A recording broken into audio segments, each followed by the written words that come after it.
If you're panicking about your Paradise Lost oral exam, this mind map is going to save your grade. Hello, lovely learners. I'm Anna from L&T. And I'm Annie, the native voice. Whether you're a Lichel student preparing for your oral test or just trying to survive your English Lit class, we know you're likely relying on textbooks and notes. So true. We've distilled those notes into a visual map. If they ask you about the plot, don't panic. Start here.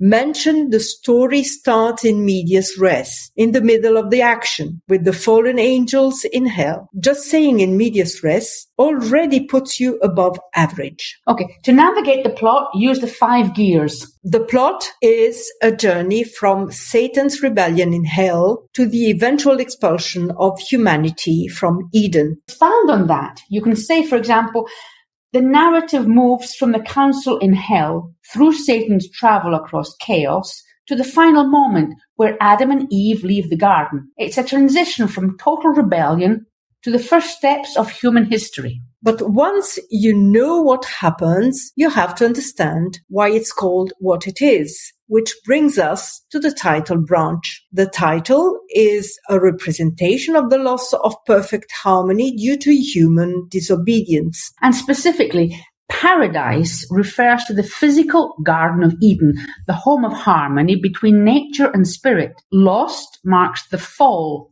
where humanity moves from a state of grace into a world of mortality and suffering. Now, we're halfway through the map and we're getting closer to that A-grade tip that makes you sound like a Milton expert. Follow the line to context. Your notes likely mention Milton's goal, to justify the ways of God to men. The context is a blend of contemporary politics and the theological debate over free will and classical epic traditions. So first, it asks a big question: free will or predestination?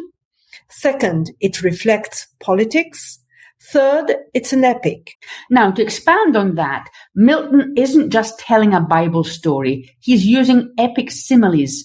It's like comparing Satan's shield to the moon to bridge the gap between ancient myth and modern science. He wrote this after the failure of the English Republic, so the debate between free will and predestination is actually a reflection of the political and spiritual struggles of his time. Finally, here's where most students get tripped up: the characters. Let's start with God. God is the just and omniscient Father who establishes the moral law. While Satan is just all emotion, God represents pure reason and the ultimate source of justice in Milton's universe. Now, the character that actually makes this poem famous: Satan. Satan is the charismatic anti-hero who rebels against divine authority. He's the most dynamic figure in the early books, representing the destructive power of pride and the refusal to serve. Finally, Adam and Eve are the human protagonists who face the choice between obedience and temptation. They represent all of us. Their fortunate fall is what leads to the human journey of repentance and the eventual hope for redemption. Here's your A-grade pro tip. Mention that Paradise Lost is written in blank verse. Now that means it has rhythm but no rhyme. Highlighting the technique proves you understand the writer's craft and not just the summary in your textbook. To build your own text, use our engine. Subject plus verb to be plus information.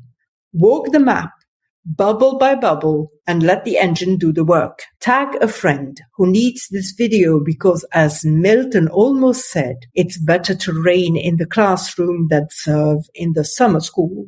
You've got this, guys. L&T, where literature meets clarity. Stay lit.